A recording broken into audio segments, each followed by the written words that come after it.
The Digital Photography Cafe show is brought to you by Focus Pyramid, the autofocus lens calibration tool for your camera, and by ShootProof, the easy way to proof and sell your photos online. Welcome to the Digital Photography Cafe show. Join hosts Trevor Curran and Joseph Christina as they chat about the art and business of photography.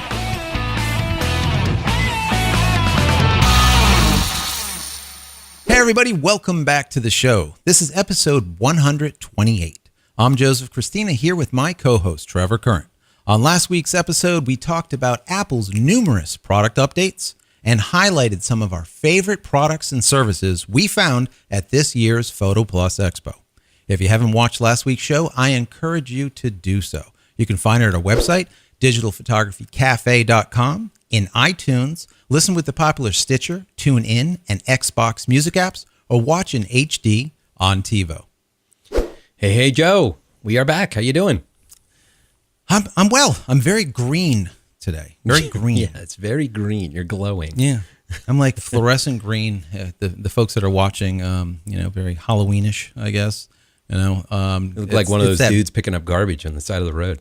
Yeah, something like that. That's exactly right. I'm the like you got the fluorescent vest on, Fluorescent green, yeah. Yeah, it's really good. Yeah, it's very good. How's everything over there? Doing good. Finally got an antibiotic in my system here. I feel pretty good. My head's cleared out, so I think I will sound a little bit better on this week's show, hopefully. Nice. And if not, we'll just pray for next week. Yes, we'll continue. It's the first day of November. Yes, when we're recording this show. Yep, November 1st. Yeah, amazing. I just, where did the year go? It's just, I don't know. It went by just crazily. I guess, very fast. It feels like it was just summer, and now it's like we're hitting winter. I mean, me with 3 kids, it's continuous running, continuous on and on. Daddy, do this, cab. take me here. Yep. Take me here, take me there. I kid all the time with you. I want to put one of those lights that say in service on my car, so it's like a taxi, and maybe I can, kind of recoup some of the mileage and gas. Yeah. Pick up some rides or pick up some fares on your way back from the drop-offs. Exactly. So, anyways, guys, we got a good show for you this week. We got a lot of good information, right? Yeah, we do. Last week was just so crazy, and it was like an extra long show because of all the Apple announcements, all the Photo Plus Expo announcements, things that we saw there. So this week we're going to try and keep it a little bit shorter. I'm not going to push that 55 minutes like we did last week. Yeah, it was crazy. But there was still some interesting things this week. Let's start with Twitter. We'll go to the social media space. And they have now introduced and fully launched more visual tweets. So in the past, if you use their web interface or their iOS or their Android apps, and you would view your news stream, you would see the text part of the message, and a photo or a Vine video or what have you would be collapsed. You'd have to click that button to expand it out. Well, now what they're doing is they're auto expanding it. So now it's out. You don't have to click that button. The idea behind it is it adds more visual interest to the news stream, allows people to see the photos and interact with the tweets because now there'll be more visual interest there that may catch their eye, than what they're doing before. Filing in suit with, what Facebook is doing with the photos. Or Vine or whatever. I mean, it looks nice. I like the look of it because instead of, like you're saying, clicking the button to see something, if someone shares a photograph, well, they want you to see the photograph. They don't want you to have to click anything to see more information or to whatever to see that. So it's going to pop up automatically. The same thing with the videos. It'll pop up and then you can just click it and it'll start playing. It's basically inline, visuals.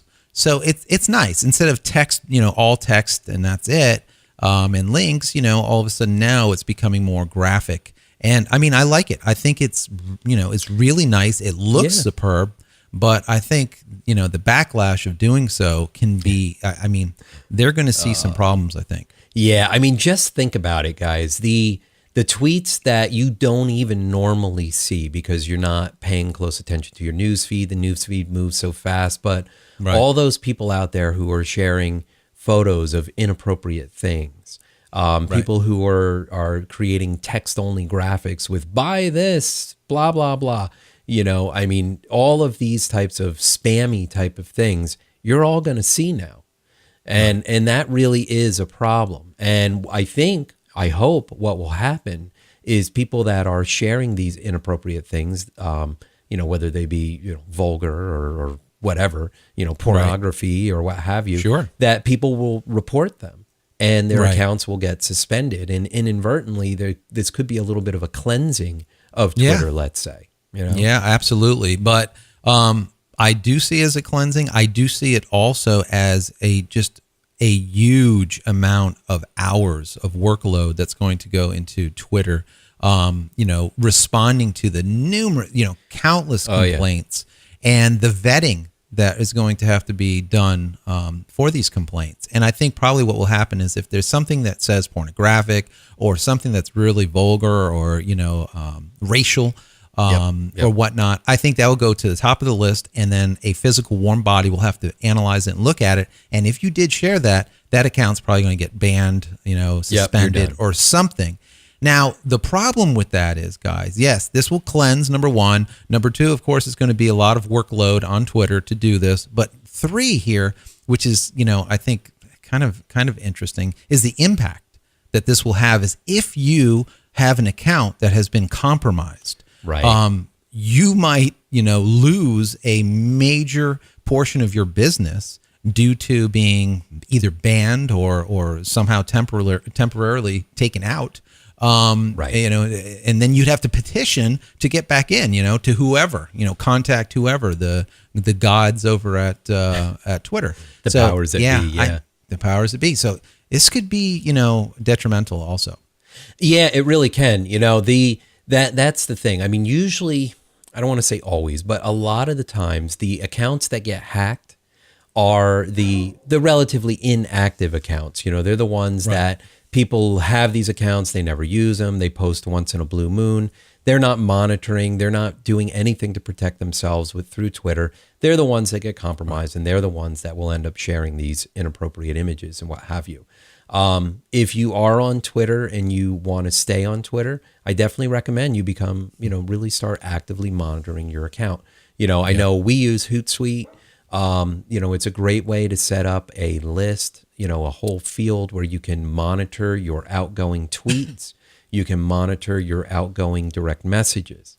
So that way, if something does go out through your stream, hopefully you'll see it and you can. Yeah, that's key, Trev. That's key. Monitoring what is going out from you. Yes. You need to do that. That's imperative, because you would think that, I don't want to monitor what I'm saying, but you need to monitor what you're saying. Yeah, you do. Because many times, we're granting apps basically full reign over our Twitter accounts by just installing them on our iPhone. So we're entering in our username and we're entering in our password, and then it has an accessibility type of button that says, I authorize this app to do XYZ, a big long list. Right. Okay. And when you say, yes, I'm going to authorize this, now all of a sudden they do have the ability to do X, Y, and Z, and possibly even more if it is, if it's one of these apps that are just there basically to pull data that kind of got under the radar of Apple's vetting.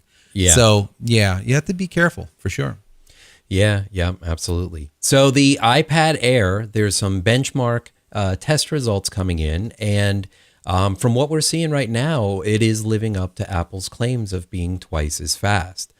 They've done some, definitely some real, simulated bench tests. They use software and all this stuff. So it's kind of, a little bit more accurate. And they are finding that it actually is clocking in slightly faster than what the iPhone 5S is that's using the same chip. And I guess they're saying the reason behind it is that, the iPad has a much larger battery. It supplies more power. It can run more efficiently. It's a bigger cooler, body for cooling. As the CPUs get hotter, they run slower. I mean, just, general. Right. Just how it works. But yeah, that's great. I mean, basically what Apple said is exactly what they produced. They didn't, just blow smoke and then later on pull it, So yeah, it is definitely twice as fast as the iPads 4 and on and on. So yeah, very cool. I mean, these things are amazing. They really are. And I'm looking forward to seeing one of the new Retina mini iPads. That looks like a really neat device to me. It might be something that might want to pick up. What I think is funny though is, the benchmarks say 1.3 gigahertz, 1.4 gigahertz, and this is so fast or whatnot. Whereas like Samsung's had the Tab for a while that is running at 1.7 with dual cores and whatnot. So, but Apple is notorious to provide year-old architecture and make it seem like it's the newest, latest, greatest, fastest thing in the world, and they're just simply good at it. So yeah, they're great salespeople for sure. I mean, absolutely. they do that all the time with all of their computers, all of their electronic devices. I mean, what they're putting out there now is 1-year-old technology, but it's proven technology at that point. Absolutely. And as far as Apple's concerned, it is a huge increase over the previous version of the iPad. But how does it compare to other products on the market? I mean, it's all relative, and that's where Apple does a great sales job. Yeah, so Apple comes out also saying, hey, you know what? Well, we found about, I don't know, maybe 1,000 iPhone 5S's that had this defect. This battery defect that we're going to have to recall in and change out. And it's kind of a funny story because you think about it, Apple's saying there's about 1,000 phones. Are you out of your mind? I mean, they've sold millions and millions of phones, and to say that 1,000 of them are, have this battery issue, they're, once this goes, completely, I mean, this was from today or yesterday, it was pretty recent news. Yeah. We're going to find that number is going to exponentiate pretty quick, I'm going to guess. Yeah. I mean, unless somebody just fell asleep on the line, they nodded off or something, hit the soldering gun in the wrong spot. Yeah, I don't think 1,000 units, I don't think you can even nod on 1,000 units. I know. You would think that they're going through production so fast, but they're saying that basically you get shortened battery life and longer charging time. So they're just going to replace the phones with new ones. So if you are experiencing these problems, definitely contact Apple, take it back, and they'll just give you a new one. I mean, they're pretty good about that anyway. So yeah, Apple's QC has been down for probably 6 months to a year now. It's just not, quality control has not been what it used to be for sure. But hopefully they kind of work that out, because they absolutely need to, because people expect excellence from Apple, and when they don't get it, it's it's going to be Samsung that's going to grab that market share real quick. So that's right. Yep, they're going to take the ball and run with it. Yeah. So, back on episode 124, we talked about Adobe's Creative Cloud getting hacked, and how like a whole bunch, like almost 3 million usernames and passwords and stuff got compromised and all that. And now another report has come out this week that they were completely wrong, and it was actually 38 million. Yeah. So take the original number and multiply it by 10. Oh, man. And now all of a sudden that's the number. I mean, 38 million, Adobe compromised accounts. I mean, 38, that's probably their entire base. That's probably their entire base, 38 million? Are you kidding me? So, it's kind of funny. So, the hackers, they ended up stealing their number one product, of course, which is Photoshop. So they stole all the code, everything. Yeah. They have it. They have the source code. So, it'd be funny, they come up with a Photoshop and they change photo to an F from the PH. Yeah. I know. And they rewrite some code here, there, and that's the end of that. So that code is completely stolen. They also stole the code for, Cold Fusion, as well as Acrobat and Cold Fusion Builder and whatnot. And so on and so forth, which I don't know. No one really cares too much about that stuff. But Photoshop being stolen, I think, is comical. I mean, at least. That's a big thing. And that's huge. But, the point of the matter, which is, and we've talked about this in the past, about the Adobe whole, original thing where they supposedly lost 3 million accounts. And now it's 38 million. The thing of the matter is, and I've not been a proponent of this cloud stuff when it comes to Adobe, and I said, it would be nice just to buy it and call it a day. And this is a perfect example. Whereas, if you would have bought it in the store, like I have the retail version, or even a student version, or whatever it is in the store, or you bought it at, Mac Mall, or you bought it at, some Amazon other type of or wherever, Amazon or wherever it is. Well, listen, the credit cards and all that data went through them. All right. Now they are responsible, and you didn't buy it through Adobe, let's say. Well, at that point, the only thing that Adobe has on you is your name, and probably if your address and stuff for registration, if you want to give it, you don't even really have to, as well as like the password to get onto their site. So your Adobe you're being ID compromised. password. Yeah, and who really cares? And as long as you don't use that password on many other sites like you shouldn't anyways, everything should be copacetic. But as soon as you go cloud, now they have your credit card information, your expiration date, the little code on the back that's critical, your full name, your address, city, state, zip code. They have everything about you. And now every person that has done that, all that data is compromised. I mean, it's who do you trust, who you don't trust. But here's a perfect example. Whereas, anyone that had one of these cloud-based or monthly, accounts, that is all gone. You are basically fully compromised. Well, that's it. Now, not only just your email address, but your credit card information. So now you have to be fearful. Like, do I contact my credit card company and have them close that account, issue me a new card? Now, anything that you've set up automatic payments with through your credit card, that has to be all redone, taken care of. That actually happened to me a few months ago, like during the early part of the summer. I got a call from my bank my credit card company saying, well, we had a security breach and some information may have been compromised and, yours may have been part of that group. So we just, we closed down that number. We're issuing you a new card. Blah, blah, blah, this, that, and the other thing. And I'm like, all right, well, thanks for monitoring this and letting me know. But now, can you give me a list of all my, creditors that I've got auto pays with my credit card? And they were good about it. You have to go and redo everything and, reset everything up. Oh, it was a pain. It was a real pain. Yeah. So, obviously you want to try to avoid that. So, I mean, it sucks. So, it stinks for Adobe. It really is bad. I mean, it really definitely tarnishes their really what has been a great name and a phenomenal company. I mean, I'll tell you firsthand, I've been an Adobe user forever, since the beginning. And I got the letter in the mail saying, hey, your account's compromised, basically, go change all your passwords, go and do this. We're going to offer you like 1 year of monitoring, identity theft monitoring. We're also giving you a whole list of places where you can go and check your current status with all the different collection agencies. What is it, TRW, and all the different folks to see how your credit is, to see if there's anything on there that shouldn't be. And they give you all these links. So it was a full page of information on what I can do now that they have to protect yourself from their security breach. from their screw up. Luckily for me, they don't have the information like credit card and this type of stuff, but still it's probably a form letter they sent to everyone, 38 million of us.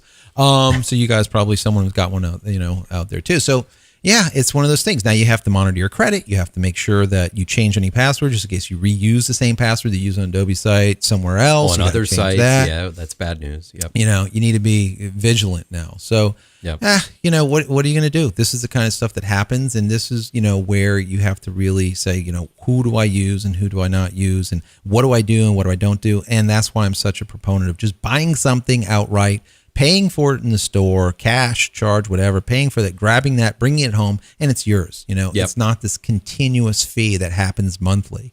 Yeah, I agree. I just don't like it. I mean, I do it, when I have to, but I don't like it, Well, the monthly subscriptions are really a normal thing nowadays.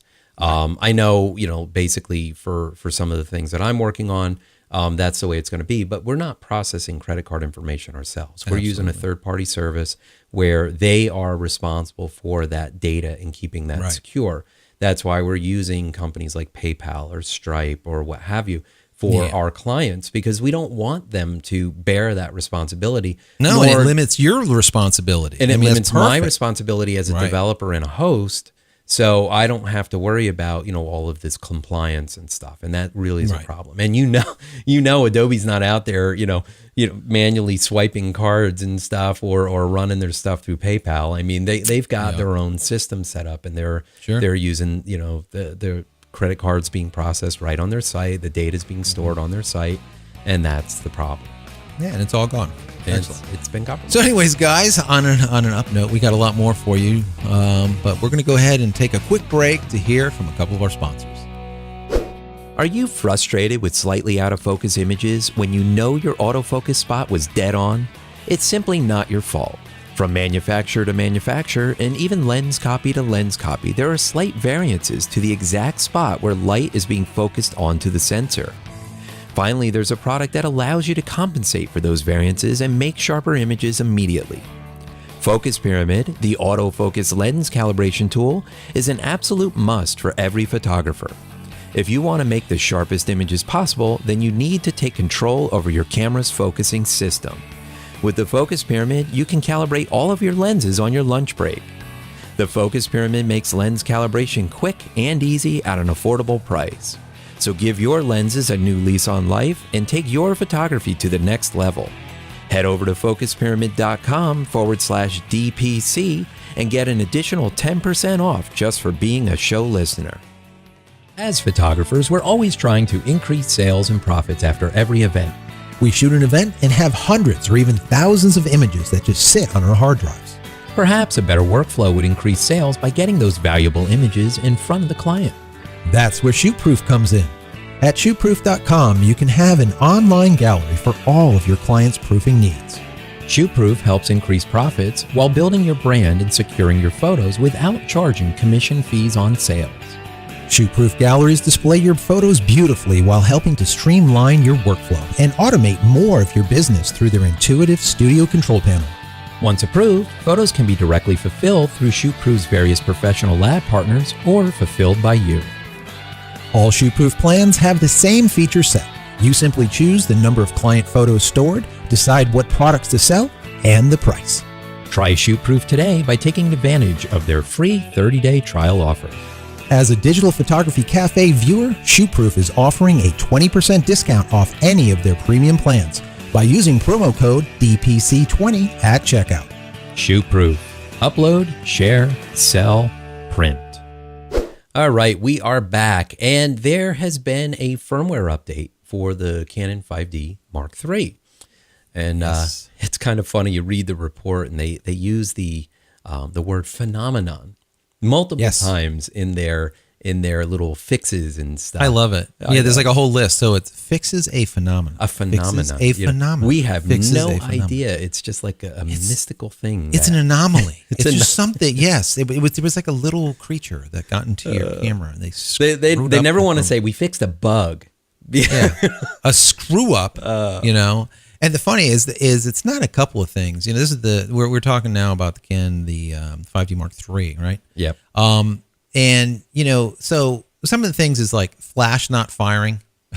that depends on the button being pressed. That's not, The timing not of the very button good. press. Yeah. Yeah. no, So that's now not you good. got you have missed photos. That's not cool. Autofocus adjustment. We're huge proponents, obviously, of micro focus adjustments to your autofocus system, so you get the photos right in camera. Yep. And so that when you would set it, it would kind of meander around. So you would set it and it would like not lock. Yeah, it so wouldn't now lock the setting.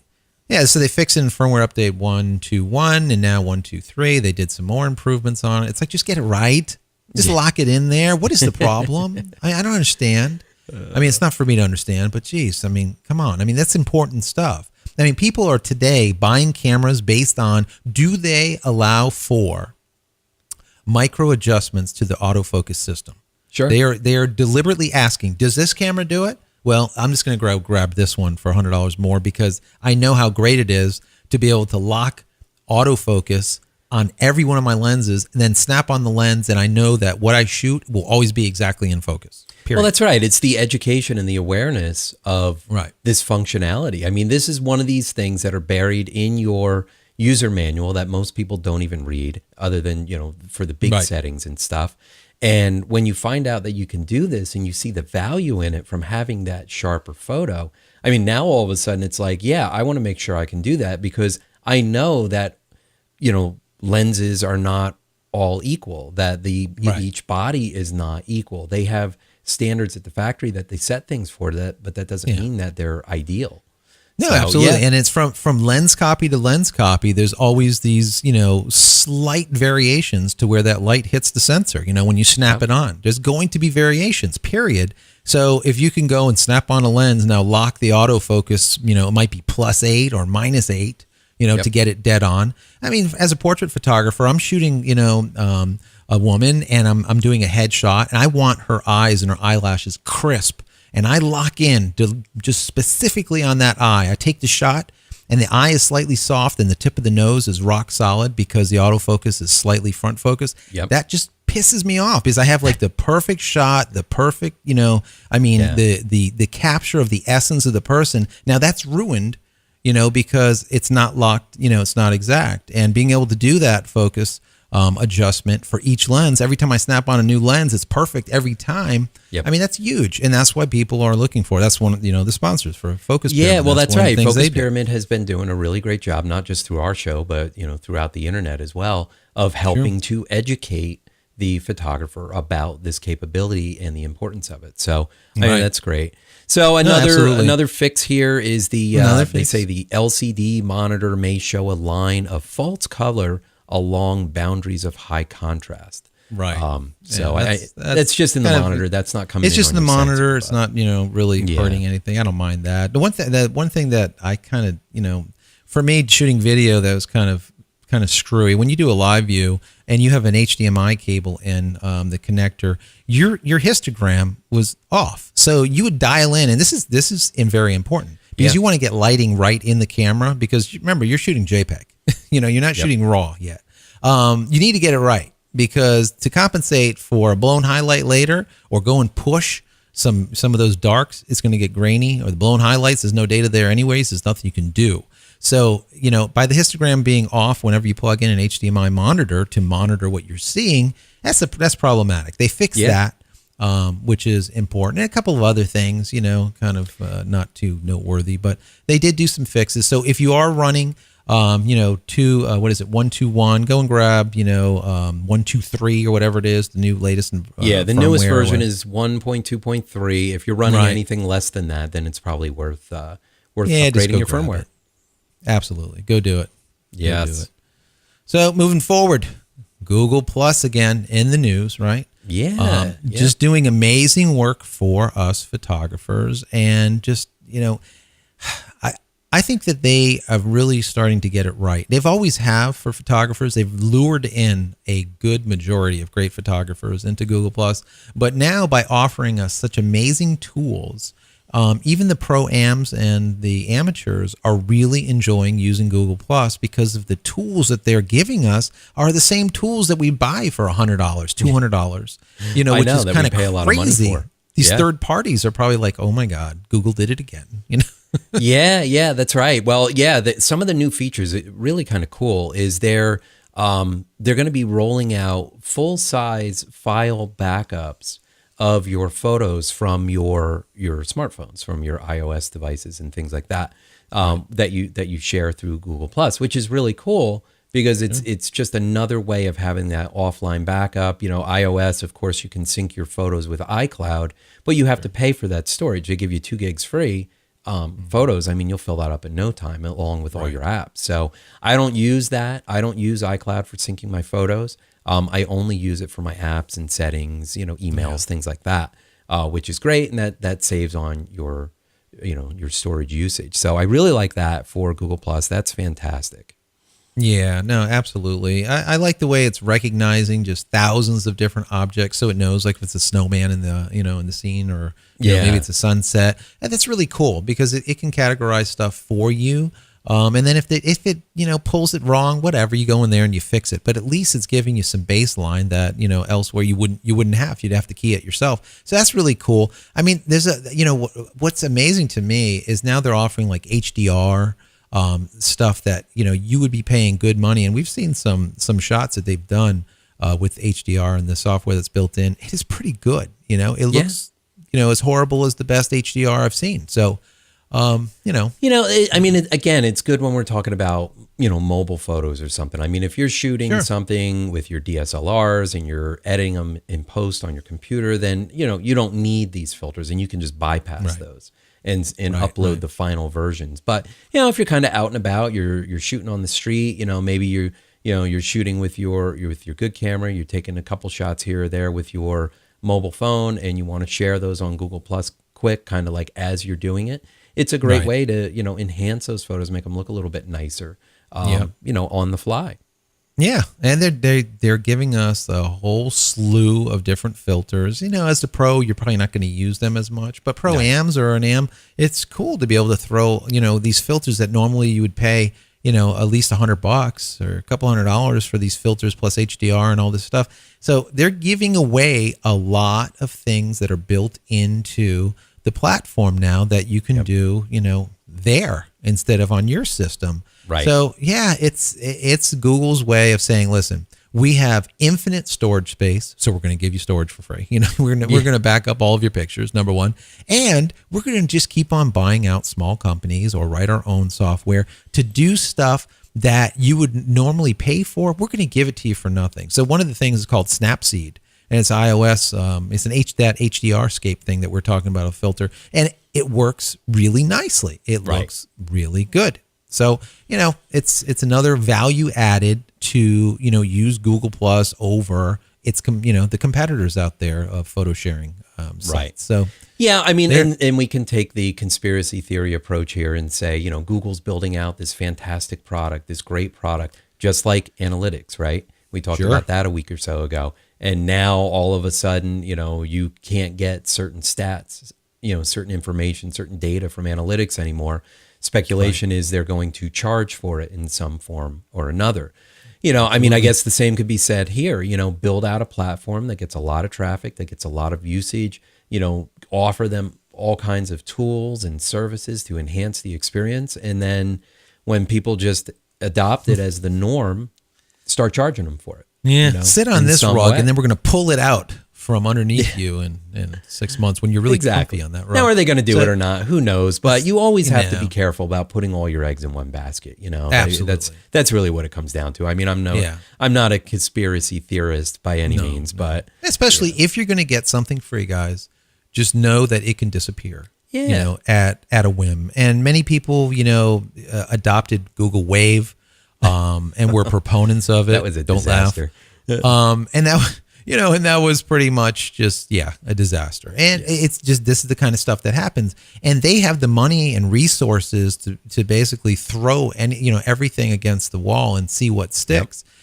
So, adopting some of this stuff and being a proponent of it and using it solely and, uploading all your images to it and to all of a sudden evaporate in 6 months to a year is problematic. So just like you said, you don't want to do that. Just kind of be careful and know what you're doing and understand that if you're not paying for it, it will definitely, it'll disappear at a whim, whenever they feel like it. So, but it kind of is what it is. Well, last week, we talked about getting small cameras like GoPros, and we talked about another camera that came out that's similar. Yeah, from Pile Audio. That was Pile.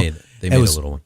A little one. It was like, a third of the price. Very cool. Well, now Ion announced one that is very similar to a GoPro, but instead of being the square little beast, it's a tube size. It's about 4 inches long, and it's probably about 1.5 inches around.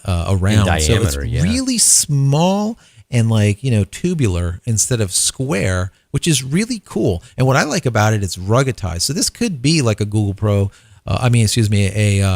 type of killer because it does have that form factor.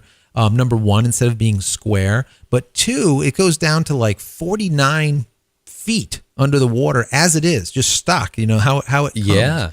And it has similar type of specs behind it, right? Yeah, it does. I mean, it's shooting your video, of course. It's got Wi-Fi enabled, 12 megapixel photos. So you can pull some stills from that. I mean, it's one thing that's interesting though is the lens is actually 160 degree view. Right. So with that wide of an angle, of course, you're probably going to get some distortion on the outer edges. Yeah. So you need to keep that in mind if you were to use something like this or a GoPro or anything that has one of these fixed, wide angle lenses on it, you are going to get some distortion. So, if you're going to use this in a final production, okay, so you see the extreme sports and stuff that are using these GoPros strapped to their helmets and stuff. What they get out of it is cool, no matter how it looks, But if you're as a professional photographer, if you're looking to use one of these little guys for B-roll footage, like we've talked about in the past, you need to keep that in mind. So maybe shooting 1080p, you may need to crop in when you do your edit, let's say down to 720 or something. Sure. Absolutely. Yeah, but it's just like the GoPro sitting about 160 degrees, I think, 170 degrees, something like that. But bear in mind, just like Trevor's talking about, you shoot 1080p and you're at this distortion, this barreling that's going on. When you go down to 720 or maybe even 480, you're capturing more of the center, which will be, let's say, less distorted. So at this point, just know when you set these things up that you're far enough away that you can take a good, let's say, third in the center out, and you're going to have a really good shot there. Right. Or some people will shoot half a wedding, with a fisheye lens because they just love that look. The bride loves that. They love the look. Sure. So, hey, you can call it artistic. You can, however you want to do it. But whenever you set things, when you set them up, you just set them up appropriately. And like we said in the past, it's so cool to be able to take these cameras, set them up all over a venue, just hit record down the whole lot. Yep. And then later on, go and kind of scan through the footage and see if there's anything that you got that you can use that you might have not got with your main camera because someone jumped out in front of it, or who knows, someone crashed and knocked it down, or whatever the case might be, or just simply B or C roll type of thing that you can use it for. I mean, you've done stuff like this too, right? Where you've shot multiple cameras and everything. And I mean, like from a workflow standpoint, I mean, how would you go about doing it? I mean, are you... So we bring in, let's say, 3, 4, 5 cameras, whatever it is, and then we would go into Premiere or whatever package that you're using, and then do a multi-sync. So what we'll do is we'll sync across all, let's say, 5 cams or 3 cams, whatever it is.